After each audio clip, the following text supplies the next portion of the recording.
पांडुरंग नामाला वासुदेव नामाला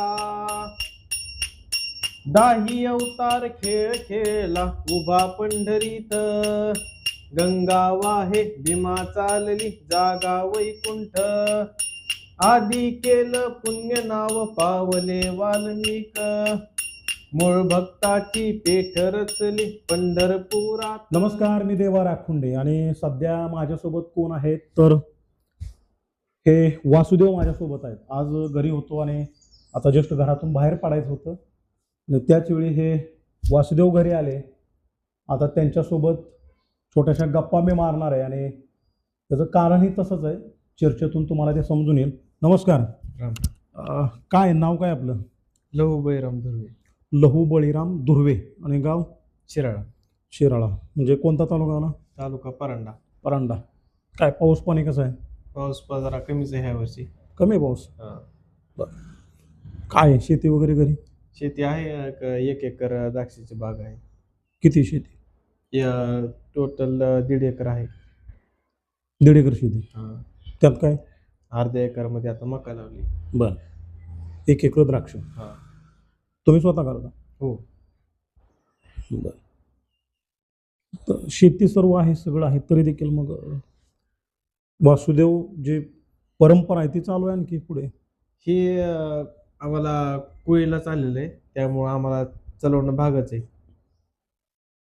आमच्या पिढी आमचे वाडवडील आजोबा वगैरे सगळेच करत होते. बर. तुमच्या अगोदर कोण करत होतं? सगळेच जेवढी आमची पिढी जेवढी मागची आहे सगळेच करत होते. आता तुम्ही किती भाऊ? 2 भाऊ आहेत आम्ही. दोघंही करता? नाही. बर. भाऊ एसटी डेपो मध्ये कामाला आहे. तो नाही करत? नाही. तुमचं काय शिक्षण? माझं 12वी झालंय सायन्स मधून. बर. शेती करत करत हो, ही धर्म, आपला धर्म जो आहे जोपासतोय, जो पिढ्यानपिढ्या आले ते पुढे चलो सुरू आहे. काय फरक वाटतो आत्ताचं युग जर आपण बघितलं तर मी असं म्हणेन की हे डिजिटल युग आहे. आणि पूर्वीचं जे होतं मागचा एक 20 वर्षाचा फरक जे आपण बघतोय की ही जनरेशन जे आहे ते डिजिटल मधली आहे आणि पाठीमागचं जर आपण बघितलं तर ते परंपरा ह्या सगळ्या गोष्टी मानायचे आणि तो काळही वेगळा होता. आता त्या काळात आणि या काळात काय डिफरन्स जाणवतो? खूप फरक जाणवतोय. पहिले माणसं खूप धार्मिक होती. बरोबर. आणि आताच्या काळात कसं सगळं आता कुणाला विश्वास राहिला नाही. आणि धर्म बी आता जास्त कोण बघत नाहीत लोक जास्त. याचा काय परिणाम झाला असं वाटतं? हे जे आता महाराष्ट्रामध्ये एक संकट आपण बघतोय म्हणजे कोणतं? बुवाबाजी, अशोक खराचे प्रकरण असतील किंवा आणखीन काही साधू वगैरे जे आहेत, काही बोंधू महाराज ज्याला आपण म्हणू, जे चर्चेत आलेले आहेत, याचा काय इफेक्ट तुमच्या ह्या क्षेत्रावरती झाला असं वाटतं का? म्हणजे कारण झालंय काय की अशी प्रकरणं जी पुढे आलेली आहेत त्यामुळं आता सर्वसामान्य माणसं कोणत्या गोष्टीला थारा द्यायला सध्या तरी तयार नाहीत. कारण आता हे सगळं मोबाईलवरती लगेच येतं बातम्यांच्या माध्यमातून जे काय. तर मग त्याचा तुमच्या या परंपरेवर काय परिणाम वाटतोय का? पडलाय. का माहिती का? एखादा माणूस जे आपलं ओळखीचं आहे समजा, त्यांनी चोरी केली समजा, तर आपल्या बाकीच्याकडे बघण्याचा दृष्टिकोन बदलतो. बर. आता भोंदू बाबा जे सापडलेत तर मग बाकीच्याकडे बी बघायचा लोकांचा दृष्टिकोन बदलतो. जेवढं महत्व वासुदेवांना पूर्वी होतं ते महत्व थोडंफार या गोष्टींमुळे कुठेतरी असं फरक पडल्यासारखं जाणवतो, कमी झालं. आणि शेवटी पिढी पण शिकलेली आली. मग कुठे आपण म्हणतो पूर्वी गावात पिंगळा यायचा, ना, ते पिंगळा असायचा, वासुदेव यायचा. मग आता हे जे कुठे धार्मिक परंपरा आहेत पूर्वीपासून आल्या त्या कुठेतरी आता संपुष्टात यायला लागले. काय केलं पाहिजे मग आता हे पुढे? आता तुम्ही म्हणता की तुम्हाला शेती आहे, तुमची मजबूत शेती आहे, द्राक्षाची बाग वगैरे, तुम्ही शिकलेले आहात, तरी देखील तुम्हाला तुमचा धर्म चालवायचा आहे म्हणून तुम्ही हे करता. वर्षातून किती दिवस तुम्ही हे करता? वर्षातून तसं तर जास्त आता पहिल्यासारखं, पहिले लोक कसे पाणी नव्हतं आणि शेती बी जास्त नव्हती लोकांकडे, तर आमचा ही धर्म लोक चालवत होते, त्यांचा उदरनिर्वाह करत होते पहिले. तर आता धान्य वगैरे मिळायचं सर्व. धान्य वगैरे भेटायचं. पहिले हम्म. धान्य वगैरे होत होते. हम्म. तर लोक स्वतःहून देत बी होते. बरं. त्यांच्याच्याने जेवढं होतं तेवढे देत होते पहिले. मग आता प्रमाण जरा कमी झालंय, धान्य बी कमी झालंय. हम्म. त्यामुळे आता खूप फरक पडल्यासारखं वाटतंय. मग धान्याच्या जागेला पैसा आलाय, पण लोकांची भावना राहिली नाही. भावना राहिली नाही. हा. कुठेतरी ही कला बाजूला पडत चालली चालली, संपुटात. चालली. त्यामुळे ते भागत नाही. हा. काय केलं पाहिजे? मला वाटतं सरकारनेच यावर काहीतरी मुद्दा उचलला पाहिजे. कसा? तर आता लोकांना माहिती देण्यासाठी जी जाहिराती करतात, मला वाटतं ती वासुदेवाच्या माध्यमातून करावी आणि त्यांना मान देऊन गावागावात जे दवंड्या करण्यात येतील त्यांनी लोकांचा जो कल आहे त्याकडे वाढेल आणि दृष्टिकोन बी बदलेल असं वाटतंय मला. बघा, ह्यांनी मांडलेला मुद्दा जो आहे तो अतिशय महत्वाचा आहे. कसा महत्वाचा आहे तर आता जस्ट श्री माऊलींची आणि तुकोबारायांची वारी जी आहे ती पार पडली आणि ती वारी बऱ्यापैकी सर्वच मीडियांनी कव्हर केली. मी स्वतः देखील ती कव्हर केली आणि त्या वारीमध्ये एक मला विशिष्ट असं जाणवलं, विशेष की माहिती आणि जनसंपर्क मंत्रालय जे आहे ते त्या विभागामार्फत या वारीमध्ये मला जागोजागी काही वाहनं दिसली, टेम्पो दिसले आणि त्याच्या माध्यमातून शासनाच्या विविध विभाग जे आहेत त्या विभागाची माहिती जनसामान्यांपर्यंत पोहोचवण्यासाठी शासनाने विशेष प्रयत्न केले. त्याचं कारण की वारीमध्ये सहभागी होणारा वर्ग जो आहे राज्याच्या कानाकोपऱ्यातला आहे, लाखोनी आहे आणि प्राधान्यानं तो शेतकरी आहे, कष्टकरी मजूर आहे. या गावगाड्याच्या लोकांपर्यंत शासनाची ध्येय धोरणं आणि शासनाच्या योजना कशा पोचतील तर पारंपरिक कलेच्या माध्यमातून पोचतील. आणि मग मला तिथं काय दिसलं तर वेगवेगळ्या या रथांच्या माध्यमातून चित्ररथ असतील किंवा वेगवेगळे भारूड असतील, हे जे कलाकार मंडळी आहेत या कलाकार मंडळींच्या माध्यमातून एक कलेच्या सादरीकरणातून शासनाच्या योजना सर्वसामान्यांपर्यंत पोहोचताना हे तुम्ही पाहिलं असेल नाही तर मीही वारीमध्ये ते अनुभवलंय. अगदी त्याच मुद्द्याला ह्यांनी हात घातलाय.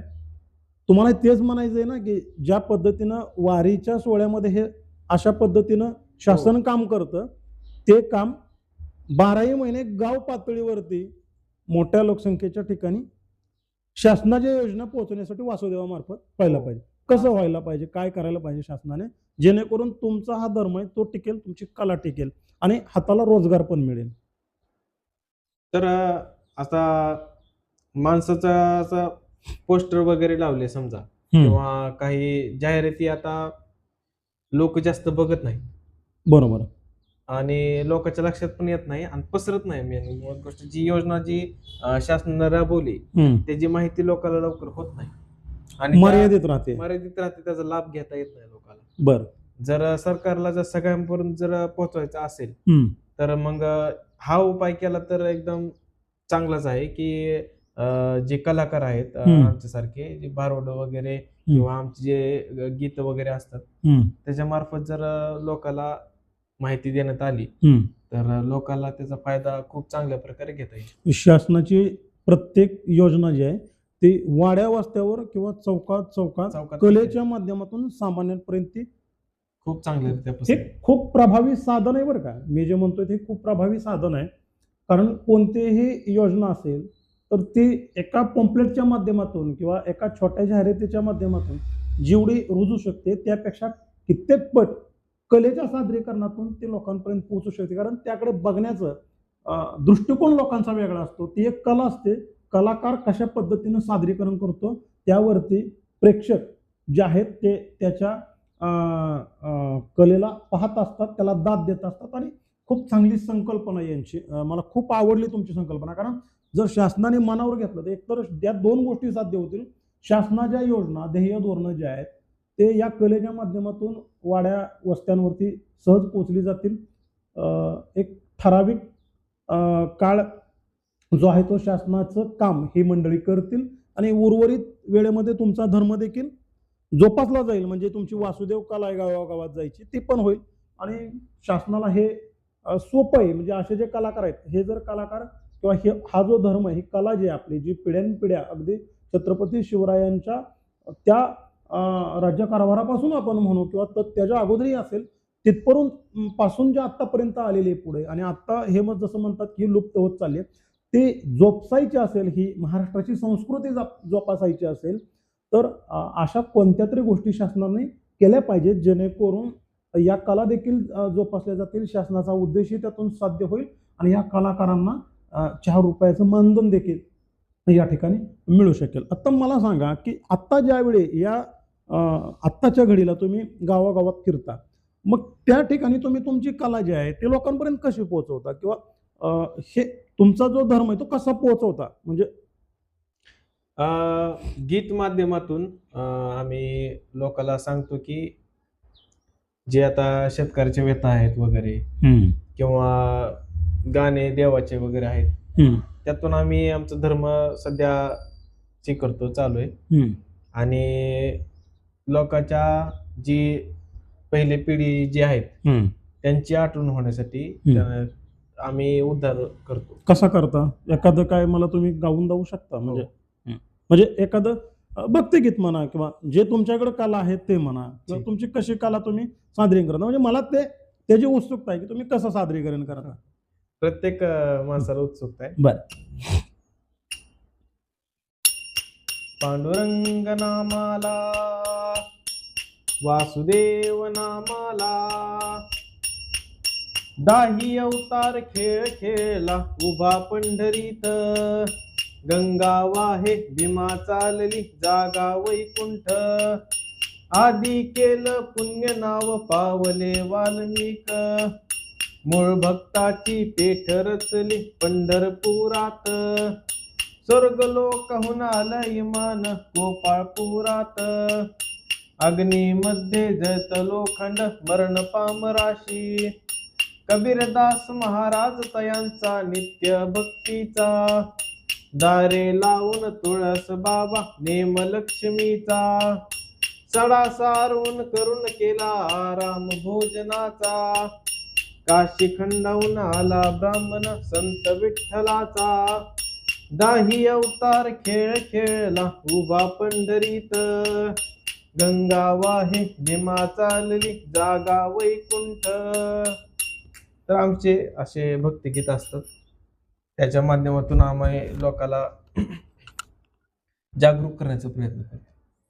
बघा किती सुरेख त्यांनी गायलं आणि एक एक वाक्य आणि एक एक कडवं काय भावार्थ ते सांगून जातं.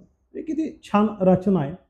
हा व्हिडिओ मी यासाठीच बनवला आहे की आपला धर्म जोपासायचा असेल किंवा आपली संस्कृती जोपासायची असेल पुढे तर शिक्षण त्यामध्ये कुठेच मॅटर करत नाही, आडवं येत नाही.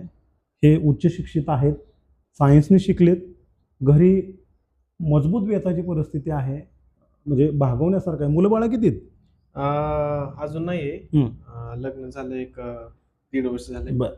म्हणजे घरी आई वडिलांना सांभाळेल, स्वतःचा संसार चालवेल अशी परिस्थिती आहे, तरी देखील हा शिकलेला तरुण आपण म्हणू ज्यांची जी वासुदेव ही परंपरा चालत आलेली आहे ती परंपरा आज देखील जोपासतात. फक्त अडचण कुठे येते तर ही जी कला लुप्त होत चालली आहे, जग बदलत चाललंय, डिजिटलचा जमाना येत चाललाय, त्यामुळं ज्या आपले पिढ्यानपिढ्याच्या जी काही संस्कृती आहे, ज्या कला आहेत त्या आता कुठेतरी पुढे अवगत ठेवण्यासाठी समाजानेही त्यांना सपोर्ट केला पाहिजे.